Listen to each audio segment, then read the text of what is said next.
Hello guys, welcome to L K Tiger Shroff of lover. तो friends, एक video में मैंने आपको वॉर मूवी का नैरेटिव स्ट्रक्चर एक्सप्लेन किया था कि भाई किस तरह से एक मूवी के अंदर सस्पेंस और थ्रिल क्रिएट किया जाता है। मूवीज के सीन्स को एक टाइम पीरियड के अकॉर्डिंग अरेंज ना करके उनको ऊपर नीचे आगे पीछे अरेंज किया जाता है, जिससे ऑडियंस के लिए सस्पेंस क्रिएट होता है और मूवी को देखने में और भी ज़्यादा मज़ा आता है। और साथ ही साथ उस वीडियो में मैंने आपको वॉर मूवी की स्टोरी लाइन एक टाइम पीरियड के अकॉर्डिंग सीक्वेंस में अरेंज करके बताई थी कि भाई ये वाले सीन पहले हुए होंगे, फिर उसके बाद ये वाले सीन हुए होंगे एक टाइम पीरियड के अकॉर्डिंग। तो अगर आपने नहीं देखी है तो इधर मैं आई बटन पे दे दूंगा, वहां पे जाके आप देख लीजिएगा। तो दोस्तों, इस वीडियो के अंदर हम बागी 2 मूवी के एग्जाम्पल से ये समझेंगे कि किस तरह से मूवी के अंदर सस्पेंस और थ्रिल क्रिएट किया जाता है, या किस तरह से मूवी को एक अलग ही मोड़ दे दिया जाता है कुछ स्पेशल कैरेक्टर्स की कन्वर्सेशंस या उनकी नरेशंस के साथ। तो इस वीडियो में हम बागी 2 मूवी के ऐसे 5 सीन्स पर चर्चा करेंगे, यानी कि ऐसी 5 कैरेक्टर की नरेशंस पर जिस वजह से मूवी ने एक अलग ही मोड़ ले लिया। अब तक जो ऑडियंस देख रही थी उनके लिए वो एक अलग एक्सपीरियंस था, और अब इन सीन्स या इन कन्वर्सेशंस के बाद में ऑडियंस के लिए अब अलग ही एक्सपीरियंस हो गया है। अब मूवी पूरी तरह से बदल चुकी है। तो चलिए, सुनने में थोड़ा सा इंटरेस्टिंग लग रहा है, आइए वीडियो को शुरू करते हैं। तो चलिए शुरुआत करते हैं हमारे पहले सीन से, जो कि है नेहा जनरेशन। अब क्योंकि नेहा की बेटी रिया किडनैप हो चुकी है और उसने काफ़ी महीनों तक उसको ढूंढने की कोशिश की, लेकिन फिर भी उसको कोई भी सुराग नहीं मिला। अब ऐसे में वो रोनी को बुलाती है ताकि रोनी उसकी हेल्प कर सके उसकी बेटी को ढूंढने के लिए। अब कहने को तो बताने को बहुत कुछ वो बता सकती थी रोनी को, लेकिन वो ज़्यादा कुछ ना बताते हुए सिर्फ इतना बताती है कि उसकी एक बेटी थी जो कि किडनैप हो चुकी है। अब किसने किडनैप किया है या क्यों किया है वो उसको ये सब नहीं पता है। तो इस वजह से वो रोनी को हेल्प के लिए बोलती है, रिक्वेस्ट करती है। अब ये इसी हमारी कॉन्वर्सेशन से, इसी जो नरेशन है, इसी सीन से मूवी मूवी का मेन कंसेप्ट शुरू होता है, इन्वेस्टिगेशन वाला। तो दूसरा हमारा सीन है शेखर्स नरेशन। अब ये वाला बहुत ही ज़्यादा इंटरेस्टिंग सीन है, क्योंकि इसमें रोनी और शेखर की कॉन्वर्सेशन होती है, और शेखर जो भी रोनी को बताता है, जो भी नरेट करता है, उसके वजह से ऑडियंस के लिए एक अलग ही एक्सपीरियंस हो जाता है। अब तक जो भी ऑडियंस देख रही थी वो एक अलग ही सीन था, अब जो देख रही है वो अलग ही कंसेप्ट ही बदल दिया है। तो इस सीन में क्या होता है, जो शेखर है वो रोनी को बताता है कि जो जिस भी बच्चे की वो तलाश कर रहा है, या नेहा जिस भी बच्चे को ढूंढने की रिक्वेस्ट कर रही है रोनी से, वो लड़की, वो रिया असल में एग्जिस्ट ही नहीं करती है। असल में जो रिया नाम है वो नेहा की मम्मी का नाम था। तो वो चाहती थी कि मम्मी उसकी वापस आए, तो उससे ही रिलेटेड ऐसा कुछ बताता है वो। और वो बताता है रोनी को कि नेहा को एक मेंटल डिसऑर्डर था।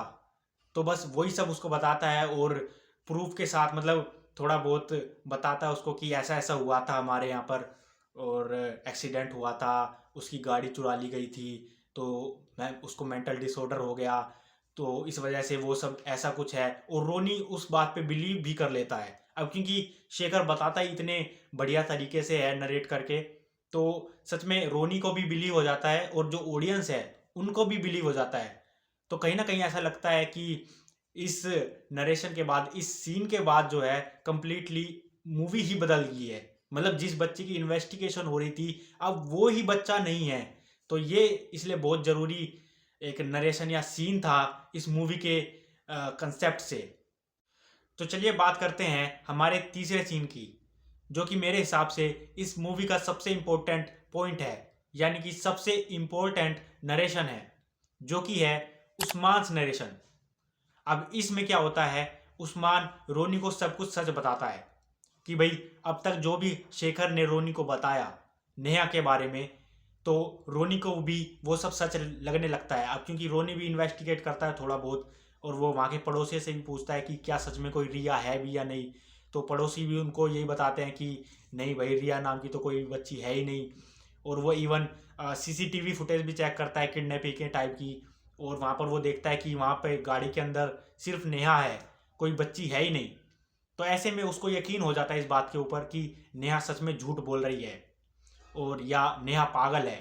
तो ऐसे में वो नेहा से बात करने के लिए जाता है, उसको बताता है कि भाई तुम सच में जो है पागल हो। और क्योंकि नेहा ने भी उससे सच छुपाया था, जो कि मैंने पहली वाली नरेशन में बताया कि नेहा बताने को बहुत कुछ बता सकती थी, पर उसने पूरा सच नहीं बताया। तो बस उन्हीं मामले में उनकी थोड़ी बहुत बहस हो जाती है और नेहा सुसाइड कर लेती है। अब सुसाइड होने के बाद में उस्मान जाता है रोनी के पास में और वो बताता है कि जो भी कुछ हुआ, शेखर ने जो भी बताया वो सब झूठ है और नेहा जो बोल रही थी वो सब सच है। अब क्योंकि उस सीन से पहले रोनी ने उस्मान से भी पूछा था कि भाई क्या तुम इस लड़की को जानते हो, तो उस्मान मना कर देता है उस समय।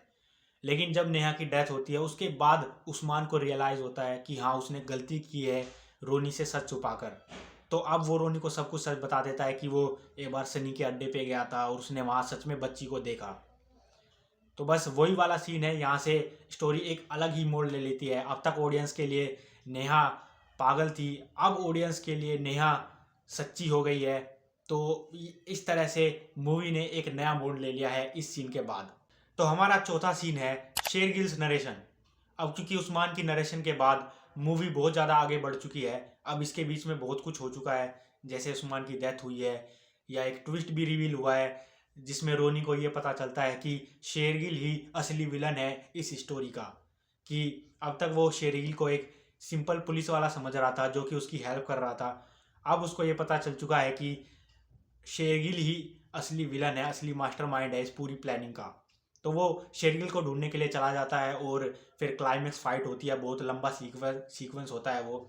तो उसके बाद में ये वाला सीन आता है जब जो शेरगिल है वो रोनी को नरेट करके बताता है कि ये सब उसकी प्लानिंग थी, उसकी और शेखर की, कि कैसे उन्होंने प्लान बनाया पूरा ये सब। वो बताता है रोनी को कि शेखर ने ही खुद किडनैपिंग करवाई है रिया की, और वो इवन किडनैपिंग क्या, वो तो उसका मर्डर भी करना चाहता था। वो रिया की सारी यादें मिटा देना चाहता था। कि उन्होंने ये भी मतलब शेरगिल ने ये भी बताया कि कैसे उन दोनों ने मिलकर पड़ोसी जो हैं वहाँ के, उनको इमोशनल ब्लैकमेल किया कि जो डॉक्टर्स हैं उन्होंने ये कहा है कि नेहा अब उसकी बच्ची की किडनैपिंग जो है वो बर्दाश्त नहीं कर सकती है। तो इस वजह से उनको ये मतलब पड़ोसियों को ऐसा दिखाना पड़ेगा कि रिया नाम की तो कोई लड़की है ही नहीं। तो ऐसे ही उन्होंने पड़ोसियों को मनाया और कुछ लोगों को उन्होंने पैसे खिला दिए, कुछ लोगों को धमकाया, और वहाँ की जो सीसीटीवी फुटेज है वो डिलीट करवा दी या एडिट करवा दी, और जो भी किडनैपर्स थे उनको भी मरवा दिया। और एक रिया का एक नकली बाप भेज दिया कि भाई रिया असल में शेखर की बेटी नहीं है, वो किसी और की बेटी है जिसको नेहा ने देखा एक न्यूज़पेपर के अंदर। तो मतलब वो पूरी एक प्लानिंग होती है, वो सब नरेट करके बताता है वो रोनी को। और वो ये बताता है कि उसमें उसका एक पर्सनल फ़ायदा भी था कि भाई वो एक ड्रग्स कंपनी का मालिक था। मतलब वो शेरगिल खुद एक ड्रग्स का धंधा करता था और शेखर जो था वो एक शिप कंपनी का मालिक था। तो उसको अपना माल इधर उधर करवाने के लिए, आयात निर्यात करवाने के लिए शेखर की ज़रूरत थी। तो वो शेखर को ना पकड़े, उन दोनों ने आपस में एक डील की थी कि भाई शेखर की बच्ची वो रखेगा और इतने में उसका जो बड़ा वाला ऑर्डर है वो 2 महीने बाद ही होगा। तो बस वो 2 महीने तक ही उसकी बच्ची को रखने की डील रखता है शेखर के साथ में। तो वो पूरी प्लानिंग वो मिलके करते हैं।